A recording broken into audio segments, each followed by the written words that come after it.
Welcome to the Three Mouseketeers, the sibling podcast that understands your Disney addiction. I'm Jared. I'm Amanda.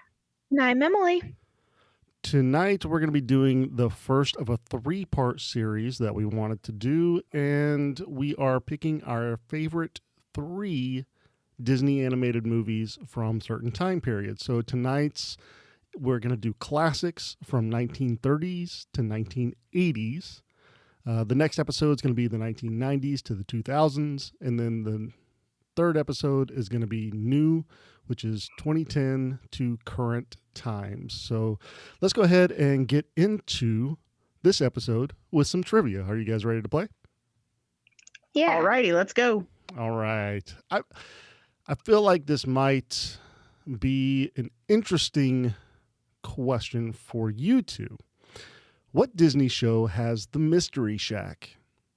Is it The Owl House, Phineas and Ferb, DuckTales, or Gravity Falls? What's the name of it again? The Mystery Shack. The Mystery Shack. This is a difficult one for me. I want to say it's not Phineas and Ferb. You want to What say are it's the- not? Okay. Yeah. You want the others? Yes. Owl House. The Owl House, Phineas and Ferb, DuckTales, and Gravity Falls. I don't think it's DuckTales either. What do you think, Em?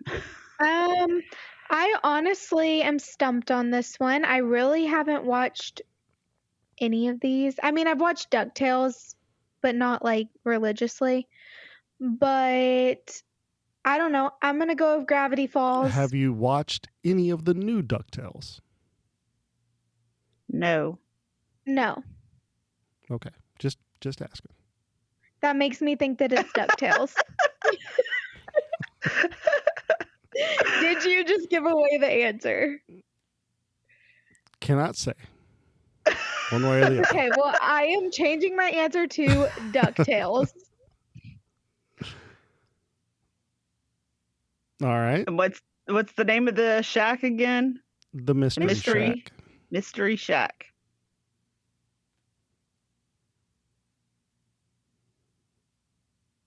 Sure, why not? I'll go with them. I'll say DuckTales because Jared's being fishy. Okay. Because he's quackers. Final answer. I am Quackers. You are right. Final answer. Mm-hmm. I don't know. I'm Sure. going with it. Okay. Go ahead. The Let's just correct get over with. answer is Gravity Falls. Okay. That's the one I wanted to go with initially until Me you too. started being all quackers and stuff. I know, me All I too. did was ask the simple question because Emily said that she used to watch DuckTales religiously, and that I just asked the question if she's seen the new one. So I said I didn't watch it religiously. Oh, you didn't watch it religiously. Well, my question was still, did you watch the new one? And you did not watch the new Nope. one. So, all right. Well, it is Gravity Falls, one of my favorite Disney shows. And that's why I figured that's probably what it was. Yeah. I really felt like you guys were just going to get that one right away.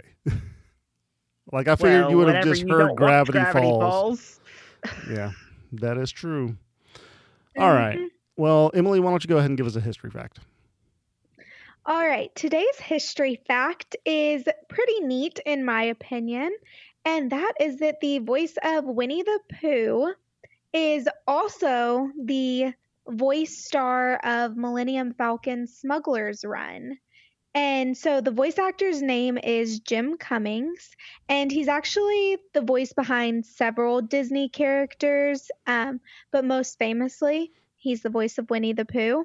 And he also narrated the old Illumination show at Epcot. And then whenever they were looking for a voice actor for Smuggler's Run, they cast him as the lead role, which is Hondo Onaka. I'm not sure if I am saying that right, but yeah, so he's the lead voice in Smuggler's Run, and I just thought that was cool. The same guy that plays Winnie the Pooh. I feel like those are very different voices. Yeah, So, they are. yeah. That's really Interesting. interesting. So Yeah. he must be really good at his job. I guess so. Probably. And Disney, I would assume yeah, so. definitely. And Disney really likes his work because they've used him for a lot of stuff. Yeah, I will say very cool. this, not related in the slightest bit, but there is a Winnie the Pooh horror movie coming out. Oh, And I'm gosh. really excited about it.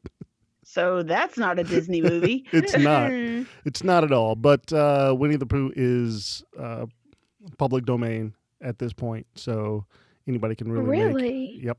Anybody can make anything they want with the characters. So I don't like that. Me either. That's horrible. I mean, it is what All it right. is. Moving on, let's get into a tip for this week. I want to let you know that you should definitely bring water shoes when you're going to the water parks or even to the pools, the Disney pools. Water shoes will definitely help keep your feet from getting burnt, even if it's like cooler outside. If you go in the fall or the spring, you probably still want to bring water shoes because even though your feet may not get burnt, walking around barefoot with wet feet will get your feet torn up from the concrete and stuff. So I think it's a great idea to go ahead and bring some water shoes with you. I really thought you were going to say torn up from the corn up, and I was going to lose my mind. Why would I say that? Oh my gosh. Oh no. No, I think this is a good tip. It's something that you wouldn't think about whenever you're going on a Disney vacation, I feel like. Like that's normally something you think about for the beach or the lake or whatever, but it's a good tip because that concrete gets hot and sometimes you'll be like searching for the nearest shade and just like running between shade spot and shade spot trying to keep your feet from frying. Yes. Oh, yeah. And at the pool, like the hotel pools and at the water parks, there's not that much shade because they're trying to keep all of the leaves and everything out of the pools. So there's not a lot of trees right around the pools. Yeah. So you may be hard pressed to find shade spots to run to. Yeah, and a lot of times at the water parks, you'll be waiting in lines too for the slides Right. and stuff. So you're just standing out in the sun baking and the concrete's hot. So Yes. I like it.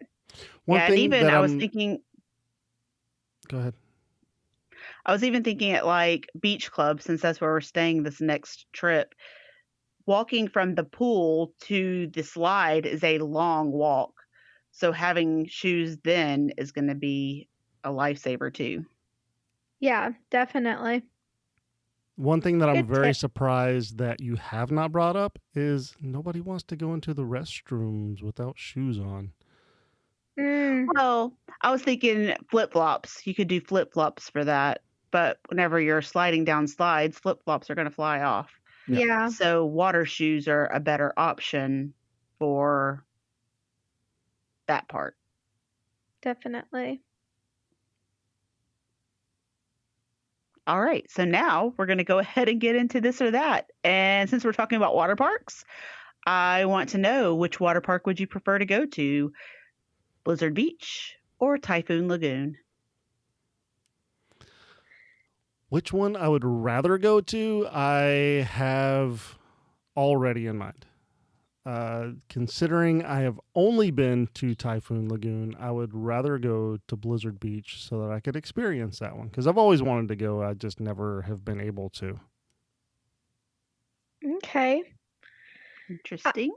I have also only been to one of the water parks, not both, but I have been to Blizzard Beach and not Typhoon Lagoon. And I've been to Blizzard Beach a couple times, but it has been a while.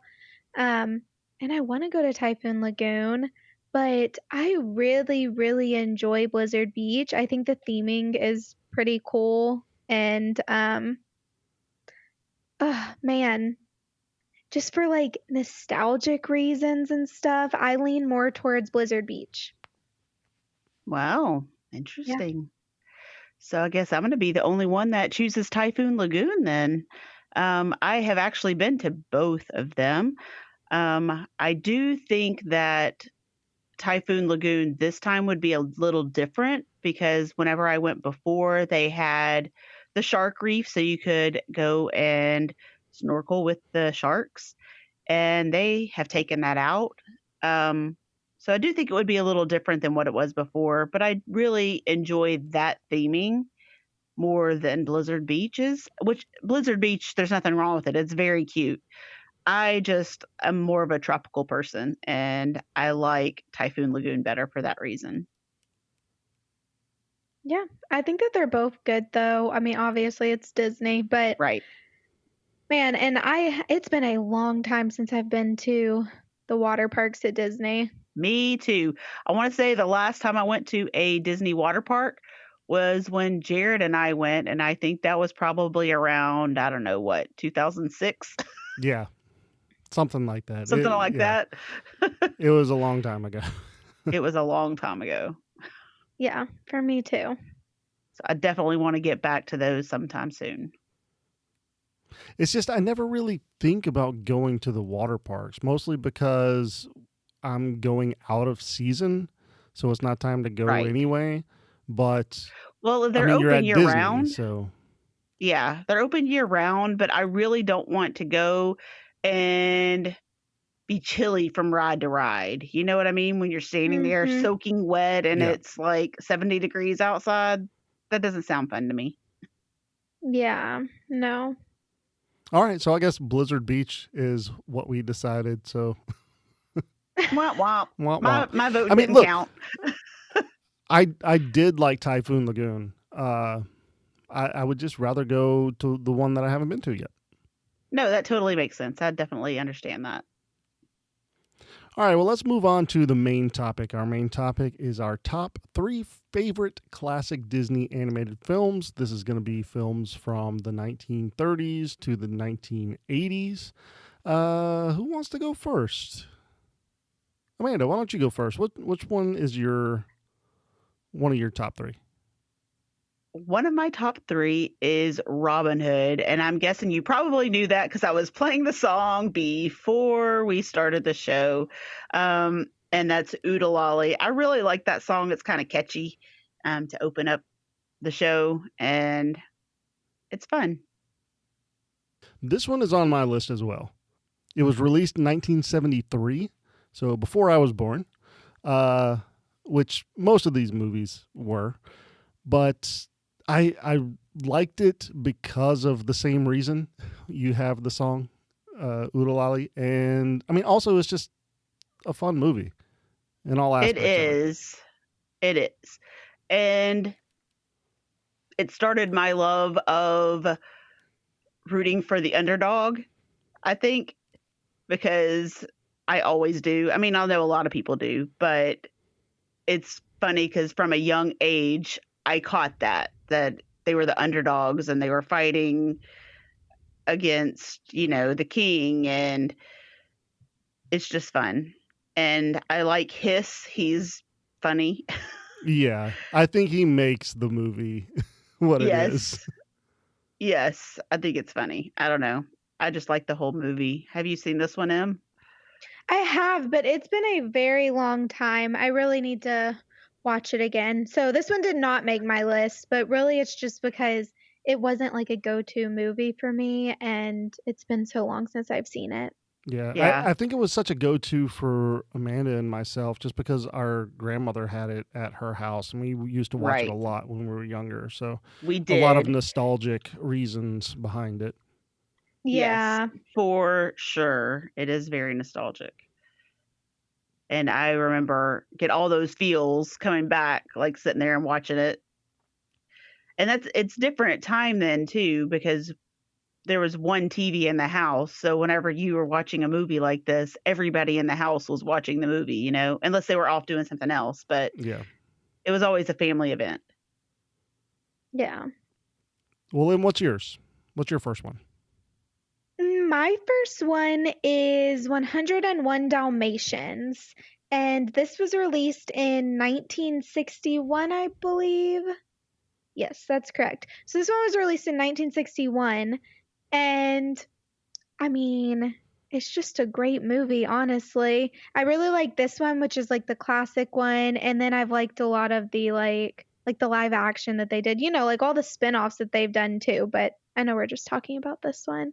But yeah, it's just a good movie. It's dogs. What's not to like?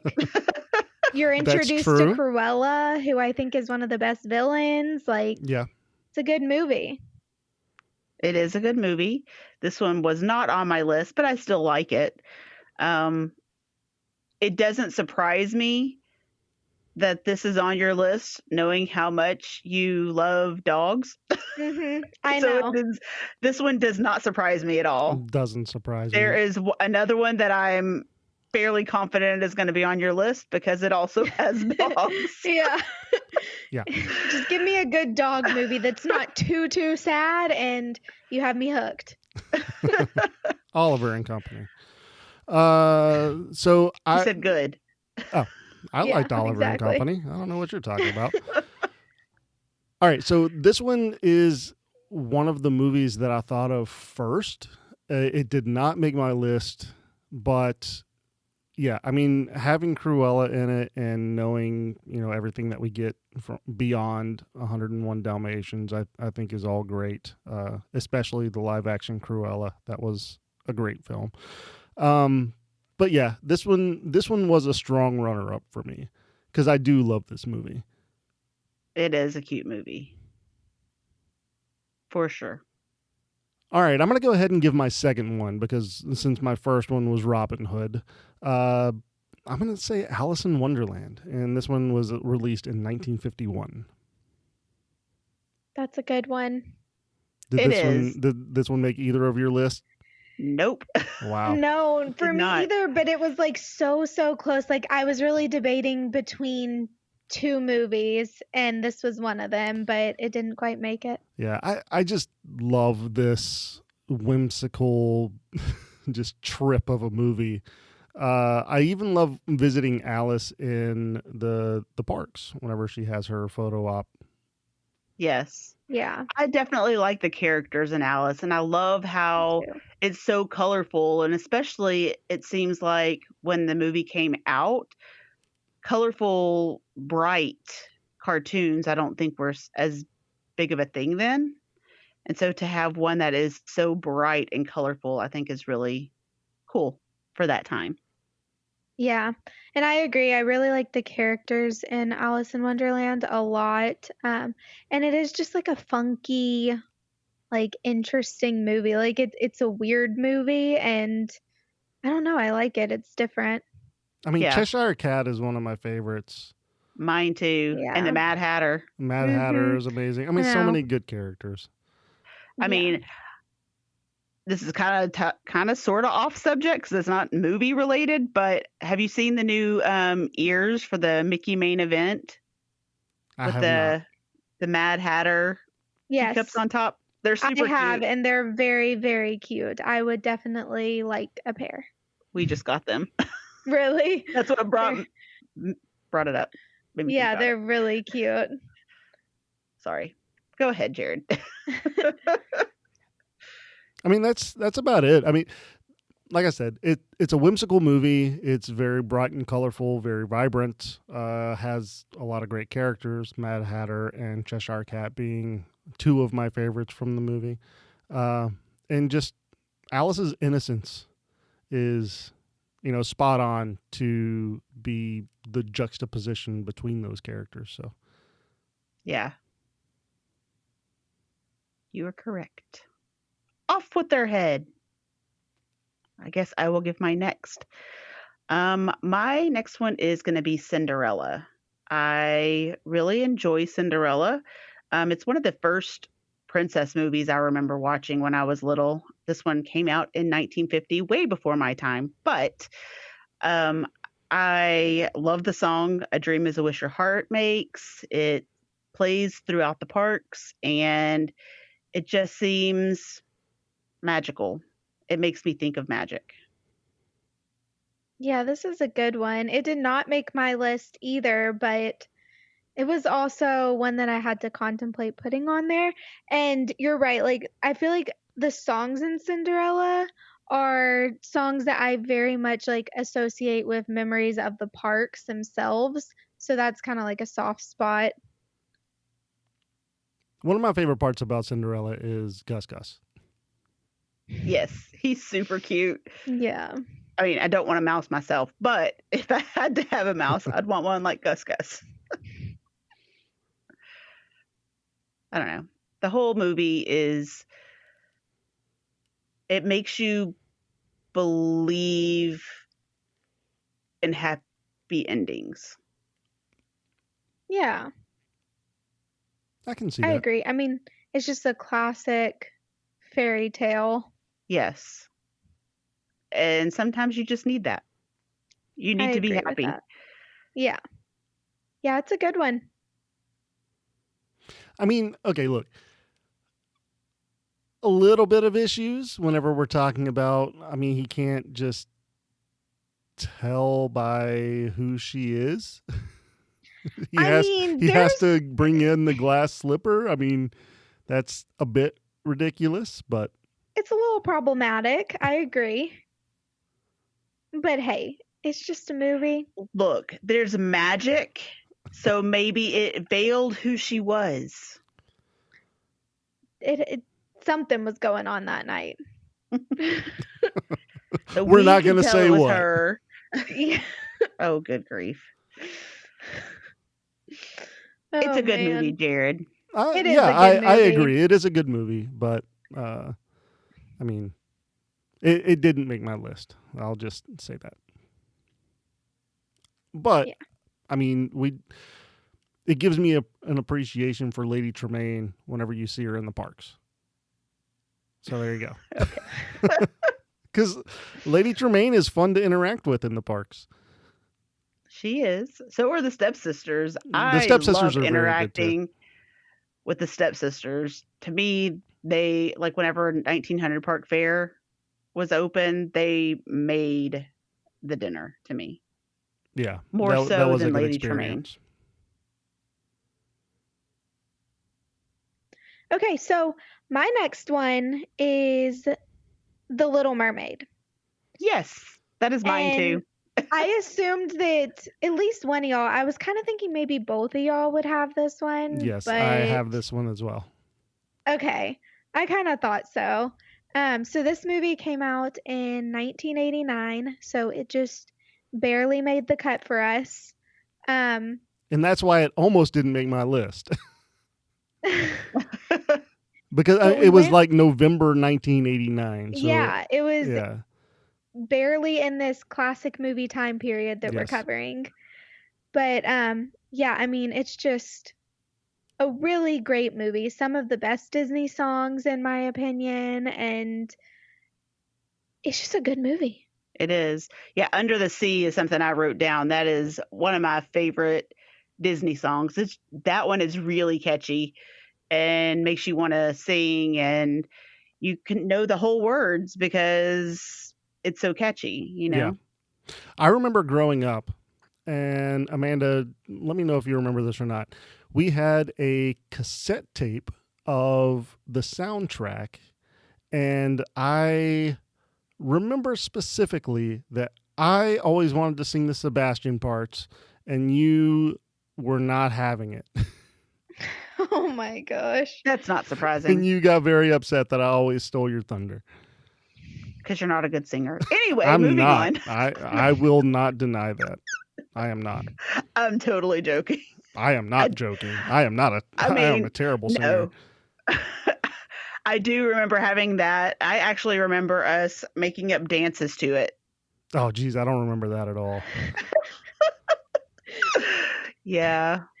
She made up dances and put Jared in the Little Mermaid Ariel costume. I would not be surprised.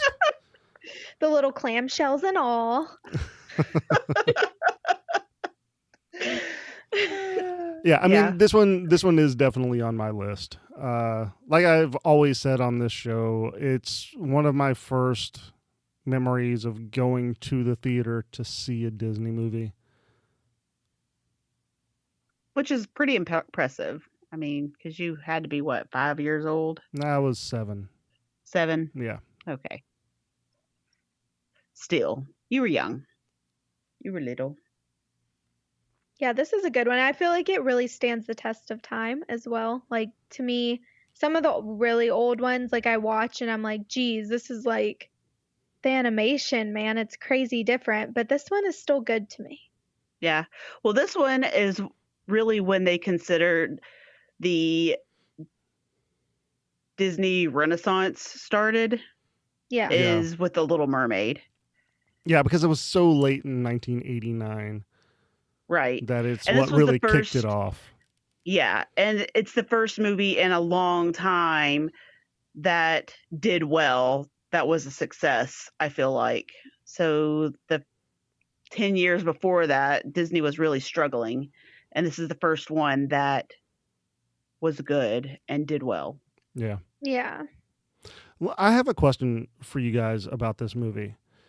I don't hear about people talking about this, and it kind of baffles me. And I mean, that just people don't talk about it. Maybe they just don't talk about it because it's just flat out there and it's supposed to be known. But I don't hear anybody talking about how she loses her ability to sing and she's a mermaid. And isn't that like the most important thing for a mermaid is the siren song? Yeah. I mean, it is, but you're right. It's not anything that's ever talked about. But I think that was the whole subtext of it, I guess. Yeah, I think so too. But just being young when you watch it, I don't think you pick up on stuff like No. that. And so Yeah. it's more of an adult thing that the adults get it and the kids don't. Yeah. It's just, it still kind of amazes me that nobody really talks about it though. Yeah. Because I mean, that's a pretty powerful thing to put into a movie. It is. And to know that Eric could fall in love with her without it. Right, exactly. And that's why I think it's so too. weird that whenever Vanessa comes in, that's what is drawing him to her, is that siren song. Right. Because Ursula is not a mermaid. Right. Exactly. Look at you. I all know, deep so and deep. stuff. I mean, that's just me. I'm a And so deep who's thinker. you are. So who's your favorite character in the movie? Both of you. Sebastian. Sebastian? Yeah. Just because I wouldn't let you sing his part? Yes. Okay. No, it's just because he is the comic relief. I mean, and that's just me and my personality. So Yeah. Sebastian's a good one. I really like Flounder too, just because he's a cute little guy. Flounder is an adorable sidekick. He is. And I really like Scuttle. Scuttle's good too. Yeah. And his dingle hoppers and snort blats. Yeah, there's a lot of really good like supporting characters in There are. The Little Mermaid. There are. I mean, Ariel's good too and all, but yeah. The supporting characters are where it's at. I know I've asked you this question before. Do you know the name of Ariel's daughter? Melody. Melody, there you go. Good job. So I did have a runner-up. I don't know if you guys had runners-up or not, but I did have The Sword and the Stone on my list until I realized that Little Mermaid was 1989. Yes, I really thought about putting The Sword and Stone on here, but it was between Sword and the Stone or Cinderella. Those were the two I was putting up against each other. And Cinderella won because Sword and the Stone I loved watching when I was younger. It was one of my favorites. That was another one that we used to watch all the time along with Robin Hood. But I haven't watched it really in quite a long time. So I don't know if it would still be considered one of my favorites. So for nostalgic reasons, I would say it is. But new, I think Cinderella won out of it because I watch it more often. Yeah. One of my favorite parts of Sword in the Stone is the wizard's duel. Yes. That's funny. probably my favorite part of the whole movie. Yeah. It is. That's pretty good. Okay, my last one is pretty predictable for me, I feel like. And I bet I can guess it. Yeah, you already guessed it earlier, so you were right. It's Lady and the Tramp. Of course it is. Another dog movie. But yeah, this is one of my favorite Disney movies in general. I remember growing up watching this, and I guess I should say what year this was made. This one was released in 1955. And then, of course, more recently, they had the live action version, which is okay, but it doesn't compare to the original, in my opinion.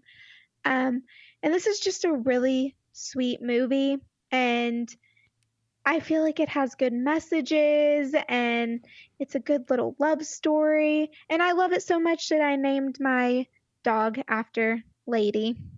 So, it's a good movie. So if you get a boy dog, are you going to name it Tramp? I did get a boy dog, and I named him Stitch because he's a monster. He is a monster. Yep. But I feel like that would be cute to get a boy dog and name it Tramp, but I have not done that. It has to be a mutt, though. It does. I normally get mutts anyway, so maybe one day it's in my future. But for now, I just have my Lady and Stitch. Yep.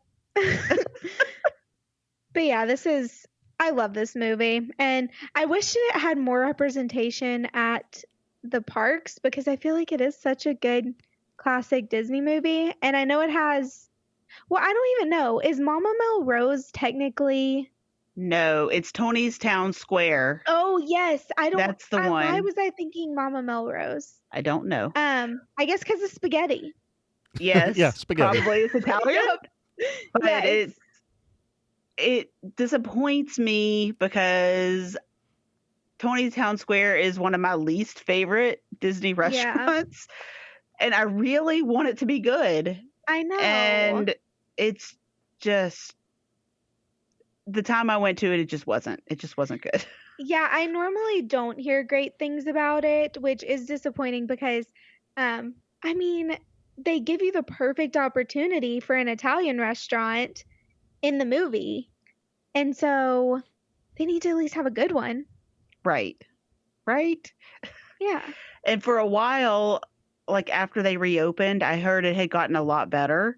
And then they went and changed the menu. And so I'm like, I know. What are you doing? I know. They don't listen to people. Because I had also heard that it had gotten a lot better and then they changed it again. But yeah, I don't know. This movie with the classic spaghetti scene, that's my favorite. It is. You know, it would be really cool if at that restaurant, if they could make it where it looked like it was dark outside and recreate that scene. I think that would be really cool.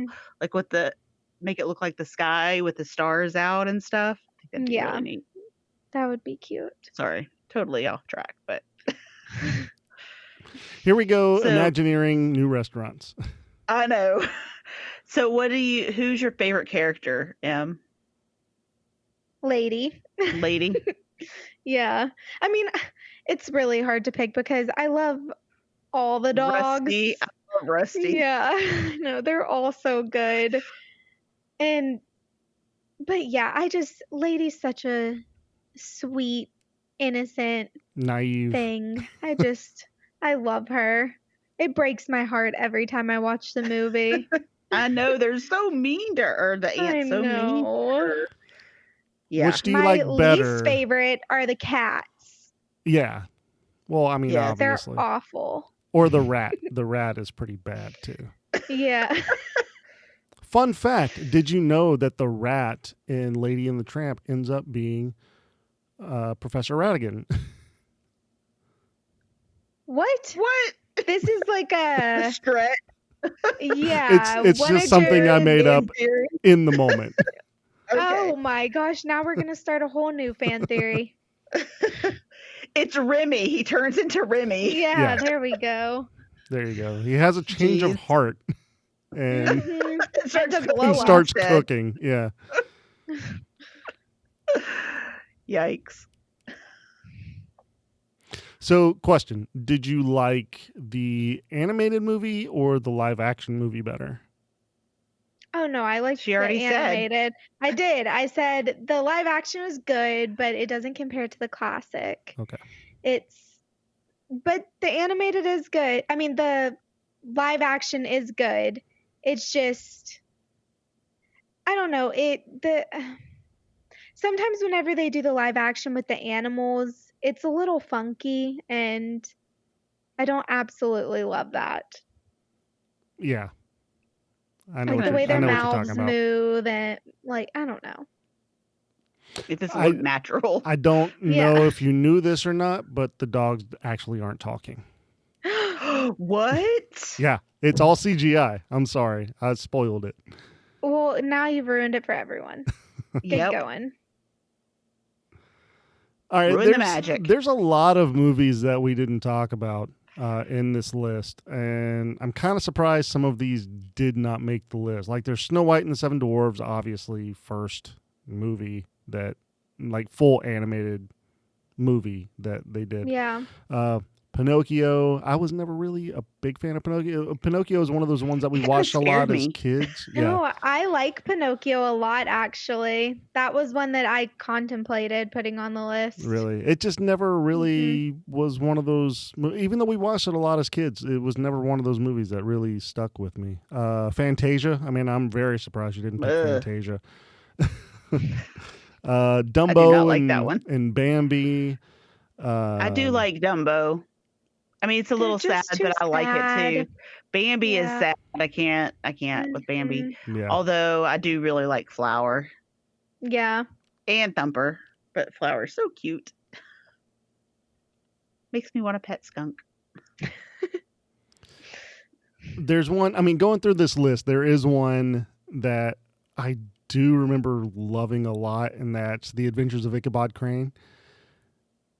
Yeah. I mean, you had the two with Ichabod and Mr. Toad. Yes. Those really only ever came on when we were younger, Yeah. around Halloween. That Yeah. was it. And so it's not something we watched all the time, Right. because it was only out at Halloween. Mm-hmm. And I don't remember having that one as a VHS back in the day. I want to say that we did. I don't know. Maybe And I'm it just obviously wasn't my maybe I'm just favorite. misremembering. I don't know. But on this list also is Peter Pan. There's Sleeping Beauty, Jungle Book, Aristocats, and The Rescuers. I did like Peter Pan a lot too when I was younger. I really liked Me Peter Pan too. See, I never really got into Peter Pan either that much. I don't know why. I mean, I enjoyed it, but it's not one of those things. Oh, I wanted to go to the island. I mean, I wanted to fly. Take me to where only kids are. Of course, I wanted to Come fly. on. One that I'm very surprised I didn't pick is The Fox and the Hound. Too That sad. movie is too sad. I Exactly. love that movie, though. Even as a little kid, I thought that was too sad. I love it. Some people are probably yelling at us for not picking The Black Cauldron. That's, I mean, I don't even remember ever watching it's a that cult movie. following favorite. Me neither. So I need to watch it just so I could say I've watched it, but I don't think I've ever seen it. Yeah. What about The Great Mouse Detective?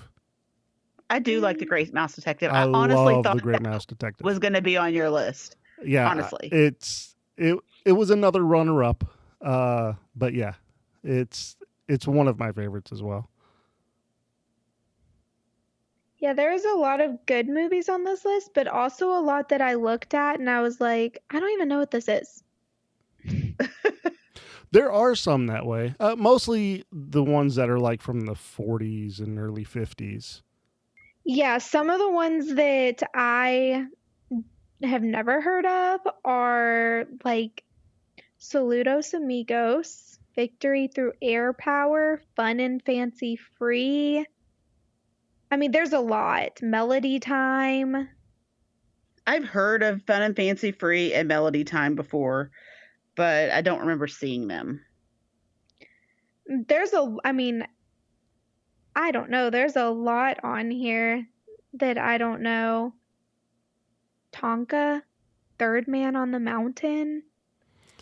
I don't know if those are animated though. Yeah, some of them aren't animated. Oh, okay. See, I don't even know. Yeah. Yeah, I mean, there are some on the list that I'm not sure either way as well. But I mean, we covered the majority of the ones that most people would know about that would actually have it on their favorites list. Yeah, Yeah. true. So I guess get with us on social media at T3M Podcast and let us know what your favorite top 3 is in this time frame. Again, we did the classic movies from the 1930s to the 1980s, and next episode we're going to be doing the 90s and the 2000s. But that's going to get us into mousekeeping. We would like you to go to our YouTube channel. You can find that at bit.ly/T3M YouTube. That's all lowercase. Again, that link is bit.ly/T3M YouTube.